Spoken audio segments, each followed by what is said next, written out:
Hello and welcome back. We've got the old Princess Elizabeth there with the chuff chuff sound safely back in the sidings. I just wanted to point out a couple of other things I've done on the layout recently that I haven't mentioned. I put in some extra lighting in these station buildings here. I just put in some extra strips of LEDs just to bring up the windows a bit. There wasn't much reflected light inside those. They were all sort of dark colours. That maroon doesn't reflect the light so much, so I just improved that a little. And then so I can move something in the passing loop, like this pannier tank. I moved back there on the spur the other week. Once it's close to the main line, I just put a power supply over from the main line or the outside line into the passing loop. So there's a micro switch which controls that, so I can safely move something once the siding's closed. The points are closed, and I can move that back into that area on the spur there. And I was saying I wished I'd made that so much longer. I couldn't make it longer because I physically don't have the space. It just runs into where the elevated piers are there, and I can't get it any further back there. And this week we're going to have a look at this wonderful Winston Churchill Battle of Britain locomotive. She's in that wonderful southern livery, and we've got a rake of those great southern livery coaches there with the white roofs.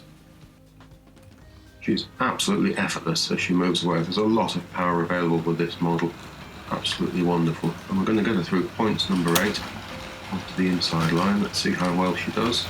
It's a little bit jumpy on the diamond crossing just before the points there, and we'll switch those behind her. We'll just have a swift look at the old locomotive here in its box. It's in one of those long boxes which is almost too long for its own good, doesn't quite support its own weight. When it came to me, it didn't have a window, so I replaced a piece of cellophane there. So it has seen better days, and there is no paperwork with this model. And here's the old model number on the end of the box. Now, this came along in around late 69, I think, and remained available, depending on where you read, till 73. So it's catalogue R.869S, so a smoking model, and on the end here it says it's named Winston Churchill, and in southern livery, and we've got with alternative names there, Synchrosmoke and Magnadhesion. So it's got a lot going for it, this model. Look at the price as well, and we've got the old model shop name there. So we'll just have a swift look around the box. I'd say it's quite a flimsy box, this. I don't think it was one of the best ones. Somebody's had a go at drawing a layout on the back of the box there. Lovely bold graphics. And the other end doesn't have any pricing and no paper label. Doesn't even look like one's been stuck there. We do have the old sellotape there where it's been sealed at some point. And there on the other side we've got Trying Hornby and Rovex Scale Models Limited. So I've just taken it out of the box on the vac form tray there. You can see that it's got a little bit of a paint on there for some reason or other. So this model's definitely seen some action, and it's in fairly tidy condition, but definitely well used. But you can see here, interestingly, it retains the catalogue number in the vac form packaging of the earlier model, which came along in 1961, R.869S. Now, they stopped producing the Winston Churchill in the British Rail livery in 1969 when this terrific looking version became available. We'll just have a look at that badge on there. Got those lovely bullied wheels. We'll have a little closer look at it a bit later on. Just look at that, storming effortlessly past the old engine shed and turntable there. The motor in this model, with that square bodywork around it, makes it quite a unique sound, I think. And then we've got those solid bullied wheels on the steel track, combined with all the wheels on the coaches, makes just a terrific sound. Got a gentle stop there, just alongside the station, and we'll have a closer look at the model. Looking along the side of the model, doesn't she just look great? This lining is really ultra fine. Must have been really difficult to get that on there so neat and tidy. Got the wonderful Winston Churchill nameplate here. Look at those cab windows. Imagine as the driver, you wouldn't be able to see a great deal looking along the length of that, would you? I can't imagine what you could see from there, which could be any use to you at all. Just a stunning looking thing.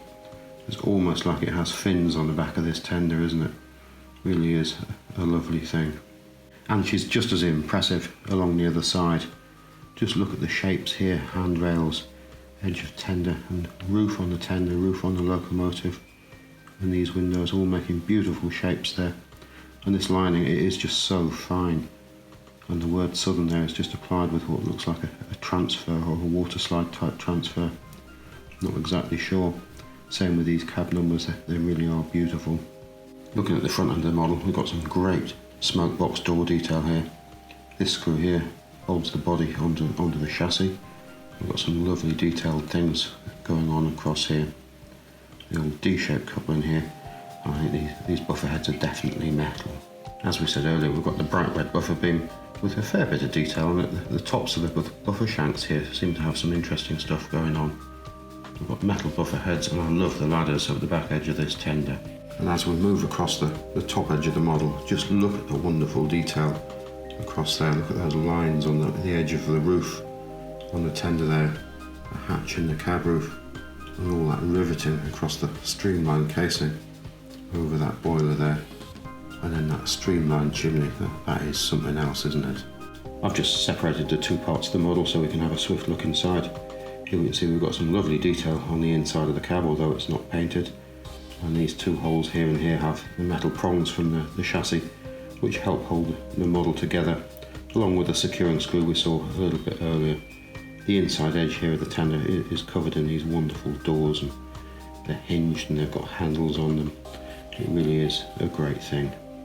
Just having a swift look at the base of the tender here. See, we've got this wonderful sprung detail, or spring detail, closed axle boxes, and we've got steps at either end there. We've got sleeved wheels on metal axles, and then we've got Triang's name. Earlier, when this model was sold as in the British Rail livery, it would have been sold in two parts early on, and the catalogue number for the tender was R.869S. We can just see that down there. And then we've got made in England, the old D-shaped coupling just screwed to the plastic underframe there. Just having a swift look along the bottom edge of the locomotive here, we've got these wonderful bullied wheels and these rods here. They are fluted. They're solid, these wheels as well. They are great things. Got the old collection plate and the wipers on the back of the wheels there. You see this is quite heavy. This rear truck here, and again we've got the sleeved wheels. They're plastic on a single metal axle there. And then we've got the front bogie there, the coupling just sort of riveted to it there. And we can see that there has been a little bit of damage mended there. We'll have a look at that in a moment. I've just removed the old body off the chassis there. We can see that transfer there. I'm not quite sure whether that's sort of water slide or rub down. It really is just covered in rivets, isn't it? You can see some of that very fine lining has come off over the years. It's a wonderful thing, isn't it? I'll just have a look at the old inside of it there and see a little bit of overspray from the black paintwork. Hole where the securing screw comes through. Great big hole for the chimney there. It is a fairly tidy condition, just a little bit of an oil splat here and there. There's two holes there which the chassis protrudes through to hold the whole thing together. And there we have Triang's name. And that model number or catalogue number there, R.869S. That's the catalogue number for the BR version. This model first appeared in 1961 in the British Rail livery. I don't know whether they really changed the model, the moulder, very much at all, but they certainly didn't change the catalogue number on the bottom of it. And there we do have built in Britain. Just look at those wonderful drive wheels. They're great things, aren't they? If we look there, we've got a magnet sitting behind the back one, and then we've got a magnet sitting behind the front one. So it gives it a great advantage, that magnadhesion. The old motor seems to be in fairly tidy condition there. The connection rods are fluted there. And there's that damage we were talking about earlier. Somebody seems to have glued it quite crudely back together, and that was a wonderful, great big smoke unit, isn't it? It does have a number on the top of it, a part number. I'll just see if we can get that in focus. Let's go 391 there, built in Britain. So the cog on there is just driven from the top of the worm on the motor there. And you had that pumping action which would pump the smoke out. But when I first got this model and I looked into it, I could see that the hole was all sealed up, and when I took it apart and discovered it had never run, I'll show you that in a second. I've got these wonderful bullied wheels on the front here as well. I'll just turn that around and have a look at the other side. Stunning wheels, they really are a great thing. Such a distinctive part of this model.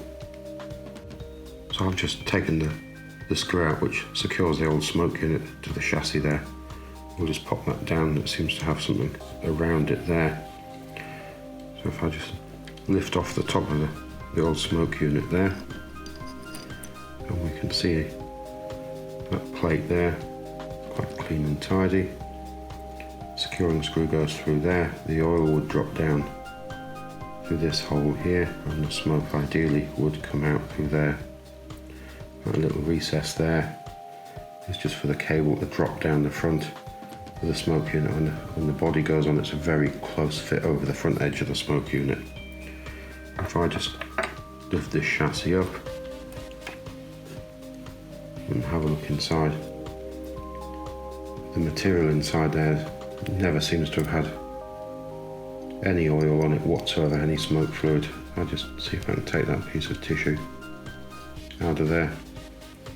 And there is the smoking element which should sit in there. You can see it's probably got hot at some time when it's been first used and scorched the material below, but it's just been removed and sat back there and held in place by this piece of tissue. So it doesn't look, it's completely dry. It doesn't look like it's ever had smoke fluid on it whatsoever. So I think we'll probably just leave it that way. And a nice smooth start now, away from the station. Just look at that. Really is a powerful model. Now those coaches with the white roofs are quite difficult to video. Getting the exposure right for the roofs and the sides of the coaches being dark green is quite difficult. Now just passing the old turntable into the first radius curve will bring it through points number 7 there. Really nice approach. We'll have a swift look at the coaches in the boxes. We won't have a look at the coaches today in too much detail. They are Southern coaches, moulded in green plastic. They're Trans Mark 1 coaches, but they do have the old white roofs and white rimmed wheels, which I believe dates them to around 1971. We'll just pop that down and we'll have a look at the ends of the boxes, which I think was quite interesting. So 3 of them seem to have come from the same toy shop. They're in there, and this one seems to have come from elsewhere. We've got a couple of different prices here, £1.13, and these bottom two are £1.20. This one just has a handwritten catalogue number on the end, whereas the others have the paper labels. Maybe this one just came off. So I believe with white roofs and white rimmed wheels, R.869S is the correct catalogue number. So this one just shows R.622, but again, box numbering isn't always as perfect as it could be, as we can see here. So we'll just pop those down, and you can see that. There we go, white roof again, white rimmed wheels. And we've got the same again there. They're in fairly good condition. They've hardly run at all, these coaches. I'm really pleased with them, although these white rimmed wheels are a bit troublesome sometimes on the old points. And the back-to-back's not quite as good as it could be. I've had to adjust them quite a bit. So if I pop that down, the Southern coaches came along in a slightly different livery back in 1963 in the train railways period. So if we just have a look at one of those, there's one from much earlier in the British Rail logo on it there, and that wonderful first class stripe running across the top of the box there.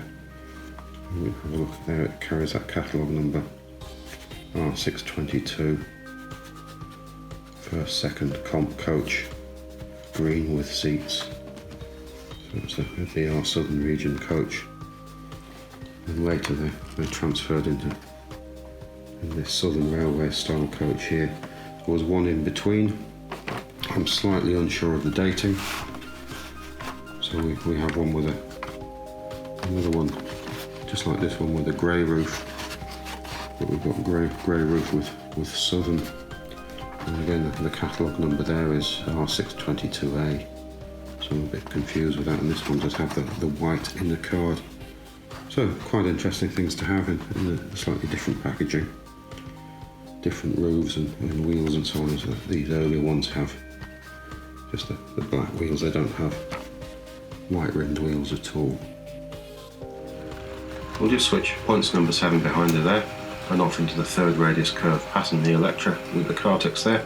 Now we're going to climb the incline today at a nice steady speed. There's so much power available in this model, we could easily do this at double the speed if we wanted to, but just listen to the sound of the motor. That really is terrific, isn't it? Now as we approach the old suspension bridge, we're going to pick up a little power, and we're going to have true express train speed here as she comes down the incline. Just listen to the sound of this. Absolutely wonderful. Sadly not having the paperwork or the alternative names which originally came with this model, I've got the what could be considered the next best thing. We'll just pop that one down there. I've got another one. This one is in one of these cardboard sleeves. It's missing its end, so we haven't got the name on there. We've got old Triangle Hornby and Model Railways on this end, so we'll just slide off the old sleeve here. It's got this wonderful blue sticker here saying it's got with smoke. And we'll just put that cardboard sleeve to one side. So this model presumably came with the alternative names, because as we can see, it's been renamed Fighter Command and it's much shinier than the other model. Also seen an awful lot of action, so definitely a well used model, along with the box has definitely seen better days. I'm not going to go over the other variant of the model too much, but we'll just have a look at the inside of the model. We've got the old Synchrosmoke unit here, and as we can see we've got some non-triang wiring there. Somebody's been up to something on the inside of this. And she does smoke, she's not prolific with the old smoke. Other models I've seen produce more, but this one, it's barely a whisper of smoke comes out of it. But just listen to the sound of both of those motors together, just wonderful. Storming under the incline section now, and then we're going to sweep past the station. They are a little bit bumpy as they go over the diamond crossings, but they manage it, and off we go again, nice and smoothly, leaving those behind us. Now coming around that third radius curve here, and the pair of these pulling up the incline together. Again, just listen to the sound of the motors.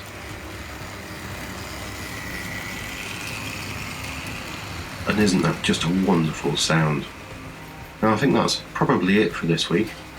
And if we look back again next week, we'll have something else from this Triangle Hornby period. And I'm going to leave you with page 7 from the 1971 catalogue. Thanks again for watching. Goodbye now.